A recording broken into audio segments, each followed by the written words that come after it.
Alright, so this is going to be the last video for us. It's going to be lighting and rendering. Because basically what I want you guys to turn in at the end of the week is, at a minimum, a completed troll, right?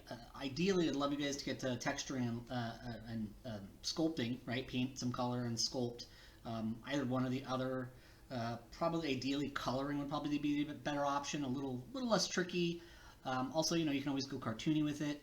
But the idea is that you show me that you can build a base mesh that's pretty decent with some core solid edge loops that follow the anatomical structures, but also just kind of making sure you also have some decent UVs, because remember you have to have those UVs laid out to be able to paint and sculpt and all that stuff, right? I just want to make sure you guys had complete videos. You got to see some actual sculpting because we kind of dabbled with it a little bit on the spaceship. And didn't use it that much on our building. We kind of used it on our crab creature earlier. Obviously, the constraints of distance learning and starting a couple weeks late kind of meant that we probably couldn't quite spend as much time on the sculpting paint as we wanted to, but I want to make sure to get you guys some good core videos that still went over the fundamentals. That way, if you guys want to keep practicing, keep working, you can. Ideally, though, we definitely want a good base mesh, and I would like to get a render. If you feel like the sculpting's going to be a little tricky for you and a little confusing because of the baking of normal maps, the videos are pretty comprehensive about it, but I understand that. At least to get some color painting on there, right? Last week's last video was color painting. That's pretty straightforward and pretty easy to do. So what I want to do really just for this video, and it should be pretty quick, is show you how to light and render, basically. So what I'm going to do is I'm going to go back to shading, right? Because we have our modeling one, which has got our model stuff, and then there's UV editing, where you can actually do your UVs. Texture painting we saw. We could do painting in the UV editor. Use our brushes here. Remember, your blend modes can affect how your different strokes will paint on there. Particularly if you wanted to kind of get more of that freckling effect. Definitely play with the blend modes, right? There's no exact perfect color one. But I found like some things like screen or overlay might work decently for you. So play with those and see if you wanted to do some freckling and stuff like that. Of course, sculpting. Right, we saw gave us our sculpt abilities and our sculpt brushes, just like texture paint gives us our paint brushes. We saw shading also a bit when we started doing material stuff, right? We see that when we go over there and we pick a body or an object, we can go to the material settings here, and you can actually pick or create a material or rename it, right? And once that material is selected and that object selected, you really can actually create different nodes, right? We saw that we could kind of go to add texture image, and that allows you to kind of load in whatever image it is going to be your baking, right? When we did baking, we had to kind of create a blank map that we called normal map. We had to create a add image texture node here. We had to select it so that we could do baking, right? Because we know that the baking comes from this little area for the rendering. Eevee, remember, is your real-time rendering engine. Cycles is actually what you're going to use for the final rendering. Eevee's kind of their pretty respectable real-time 3D preview rendering. So we'll be coming back to that in a moment when we want to do the rendering. I just wanted to recap a little bit about the texturing stuff. And of course, you can grab on these little dots, right, to kind of break the connections, right? So you see how when I say disconnect that, the color's not on there, but the color image is loaded in. If I left-click drag on that color, that yellow color dot, I can plug it into base color, and that's how you can plug your textures in. Pretty easy, pretty straightforward.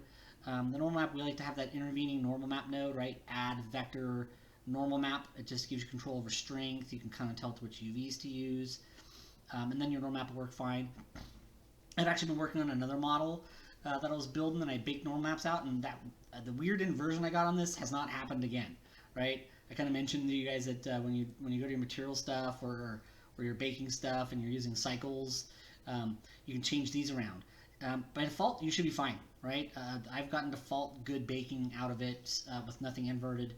For whatever reason, it did it on this test model, but you guys shouldn't have that problem using the default settings. But there are controls here for that stuff if you need to swap it around.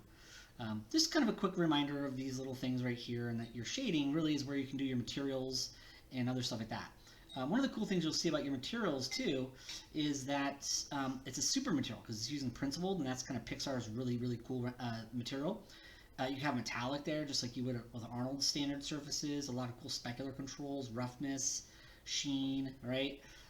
So a lot of those controls you'd have there to do those things if you wanted to. We don't need so much to do them on the troll. But since we're in shading, what we can do is we can start to kind of set up the actual render itself. Now in this case, I'm going to actually click back on this little kind of, like I said, it kind of looks like a microwave, kind of looks like a briefcase. And we could switch, like we said, from Eevee to Cycles, and that should give us a better rendering option. You do want to get a better preview in your viewport here by, instead of, remember right here, these are kind of like your 4, right? 5, that's wireframe, that's shaded. That's going to show you textures with materials. The last one actually will show you full lighting environment, right? So it'll actually show you what the render is going to look like. So that right there is basically like Arnold's IPR, right? The Arnold render view. But it kind of shows up right in viewport, which is kind of neat. Now in this case, the lighting needs to be adjusted a little bit, and we kind of want to put a floor in here. So I'm going to go back to modeling really quick, right? And I'm going to hit 4, right? Because 4 is our quick key for object mode. Remember, they are right here though, right? So if you click on this little pull down, there's all your modes. Edit modes for vertex, edge, and face, 1, 2, 3. Object mode is 4. So object mode. And then what we can do when we're in object mode is we can go add, right? Kind of these little things right here. And what you can do is add mesh, and we can do plane, and you see how it creates this whole separate object in here, right? If you were to add from, say, like 3 from face view, right? There's add in face view, and you add these, it adds it to the actual already existing object, which is actually kind of neat, right? These kind of work a little bit more like modos, believe it or not. So just keep that in mind, right? I'm going to go back to 4 for object mode, and of course we can hit R for scale to scale this up a lot. And this is just going to be our floor, right? We're just going to create a floor for this character to stand on. Just gives our character someplace to be. W for move, of course, right? Remember, the default quick keys are G for grab, R for rotate, S for scale. But if you're using those default features, they're not going to be as much like Maya, right? So remember, you can always go edit, preferences, key map, and switch to industry compatible. And that'll set up W, E, and R for move, rotate, and scale, as well as these standard handles. It'll set up Alt, left, middle, right mouse button for navigation, right? So we just really want to get a floor in here where our character can stand. I want to make sure it's kind of just enough so the feet are touching it, but it's not floating. There we go. So we got a floor there. And we'll go back to shading, because now we have our floor. And you can see automatically now, since we've switched to making sure that our little briefcase right here, right, the little briefcase kind of microwave, remember we switched our rendering engines from Eevee to Cycles, right? They look pretty similar, but Cycles is actually going to give you a lot more controls, right? So Eevee is the real-time preview renderer, and you see it looks pretty good, but it's not really what we're going to use for final renders. So Cycles is the actual rendering engine we want to use. And you see how it gets full global illumination going on and all that stuff, and things like that. So just keep in mind that we want to use Cycles, right? All right. So now we've got Cycles on, and we can see that our lights are going. You'll notice there's already a light that exists in here, right? Now, of course, you can add multiple things, add light, right? So there are a couple light types, point, sun, spot. But if you click on the light right here, right, and we go to the light properties, right? So it's actually kind of a little green light bulb down here, right? So once you select your light, right, because these will change, right? If you're on camera, it's your camera properties, so you can adjust some camera stuff if you need to. If it's body, remember, these are kind of like your properties for your object, if you will, in many ways. But we'll click on light, and when you click on light, this little orange or little green light bulb at the end here is your light controls. And you see you can actually change this to sunlight, so it's actually more of a directional light. And you see that's really bright and intense. So our strength is a little high, so let's turn that to, say, maybe 20. And you can see that's still a little too high, so we'll click on that, and we'll set that to maybe 10. I feel like that's still a little too bright, maybe try 7. There we go, much better. So now you'll see that we can actually get some directional light there. Now, of course, this is a light, so if we want to, we can, it's selected, we can hit E for rotate, and we can rotate it to kind of have it point in a different direction if we want to. We can even hit W to move, and you'll notice that the overall kind of quality and speed, right, and just W, E for move, rotate, right, we just get ourselves our little better kind of light position, right? And you'll notice that the actual indirect illumination is already creating bounce light for us, right? We're not going to worry about putting any other lights in. We want to keep this as simple as possible. But this will start to get us our kind of nice little rendering. So you can change the sunlight, you can change the strength, you can even change the angle of the light if you want the shadow to be a little bit less soft, right? So if you want your shadow to be a little less soft, angle. There we go. And of course, what we can do is we can switch the color a little bit if we want to give it a slightly more kind of sunlight color to it. So you can pick color, and you have a couple of the main types of lights. Point, sun, which is a directional, spot, which is that cone, air, which is a rectangle. Of course, you can have your lights cast shadows or not, right? Just like you normally would see that stuff. So keep that in mind, right? And of course, we can go up to render if we want to. Or even the kind of material properties here, right? And you can kind of turn some visibility off and on for stuff you need there. I don't think we have to worry about that stuff too much. I want to try to keep this as simple as possible for you guys, right? But you do have some kind of controls in here if you want to play around with them a little bit more. But that should give us something decently to work with for lighting and rendering. Just get a better light position, understand how to adjust light properties like color and strength and angle for the softness of the shadow. Clicking back on the render to pick cycles for rendering. Now in this case, we do want to get our camera set up. So our camera is actually right here, right? So there's our camera. Now, in this case, the camera is not at a really good angle. So of course we can hit W for move, and we can kind of move it a little bit. If we want to hit rotate, we can of course rotate it a bit as well. Get a bit better of an angle. And of course we can actually go, since we're in the shading workspace here, we can go to view, right? View right here, and we can go to cameras, active camera, and now you can see better how it's going to look. Now I can hit W, and I can just kind of hit W to move to get a kind of a better shot for this. If we want to hit E, we can hit E for rotate a little bit, and you can just kind of use your view, move, rotates, right? In this case, I'm going to kind of zoom back out a little bit and move it back just a little bit more, get a bit better of a shot. There we go. And then of course we go back to view, cameras, active camera, and of course with W on we can kind of move it a little bit, and you still will get us a pretty decent render. Now it's okay if this is zoomed in pretty far here, because the actual render is going to render just this frame here, and you actually can set it up to render in the resolution you want. That's what I wanted to talk about now. But this is really just showing you guys how to click on a light. Click down here on the little green light bulb to play with some of the basic light controls and switch your light types. Of course, going back to the kind of little kind of briefcase microwave, make sure rendering engine set the cycles. You'll get to see more of the global illumination. Also clicking on this one, right? Because you can kind of see there's a pretty big difference now, particularly if we're switching from EV to cycles, right? So sometimes you'll kind of see there can be a pretty big difference between kind of that stock material one, EV and cycles. You notice how cycles, you actually get a lot more bounce light in here, whereas with EV, you don't get quite as much bounce light here. Remember, Blender has global illumination already on, basically. So just keep that in mind, right? That's use cycles for your final renders, even though EV is a pretty decent looking real-time renderer.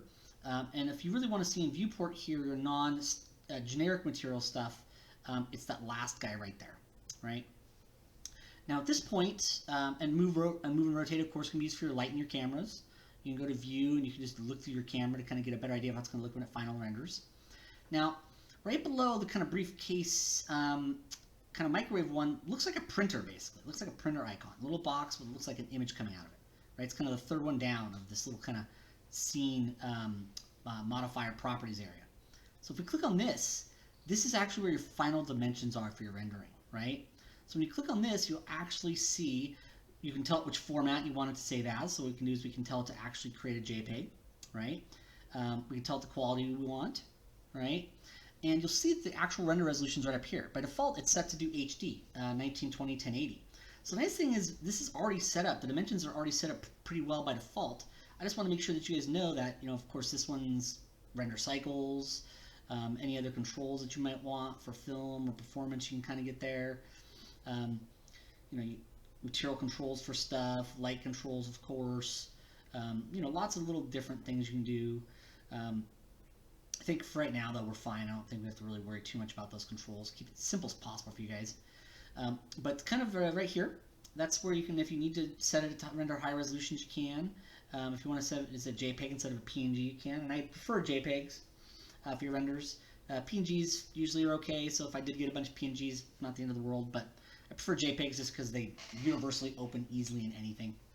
So remember, your camera controls are here, your light controls are there, and in the shading menu, you can just hit W and E for move and rotate to move them into better positions. Of course, switching here to this one for cycles, right? It says pull down. And of course, turning this one on so you can get a see in viewport kind of what the render is going to look like. And then of course, this one right here below it looks like the printer icon. That's where your render resolutions are at. And when you're finally happy and ready, what we can do is we can go up here, right? Now, many of you guys, and I pointed this out through screenshots just recently, but also I've just talked about it a couple times in the actual videos that I've recorded. If you're just looking to save a screenshot of your viewport, just as progress stuff, remember, save screenshot right there. If you actually want to do a render, though, there's actually a render menu up here. And the very top thing in render menu is render image. And when we click on that, it's going to go through and actually do a full 1920 1080 render with cycles and the globination and everything for your renders. So like I said, ultimately what I really want you guys to turn in at a minimum is your completed troll model and a render, right? Ideally, I'd love to see some sculpting and painting, or at least painting color, right? Painting color can be a little easier. You just create an image, boom, paint it, add a little bit of color. So if you're really strapped for time and the sculpting's still confusing you a little bit, you know, a lot of you guys didn't have time to see sculpting at all on previous projects. That's kind of the one thing. If you really need to drop that out, that's okay, right? Ideally, it'd be great to be seeing that stuff in there, but yeah, more than anything, some color on a model that's got some uniqueness will read better than an attempt at a sculpt. And you see it's just going through and it's bucket rendering just like Maya would. And now that we've completed this in Blender, you guys can actually see that Blender is quite capable all around with a pretty good workflow in its newest version. So, you know, Blender could be a great option for you guys. So now what we can do is we can just go to Image here, and you can see in the Image menu right there, you can just save, right? And you can see I kind of already did a test render earlier. And you can actually tell it to be a JPEG from here as well. So kind of much like Maya kind of had some options, you'll see those there as well. So we can just save image as, and there we go. And that is how you adjust the light that's already in there a little bit, and how you set up your renders. All right,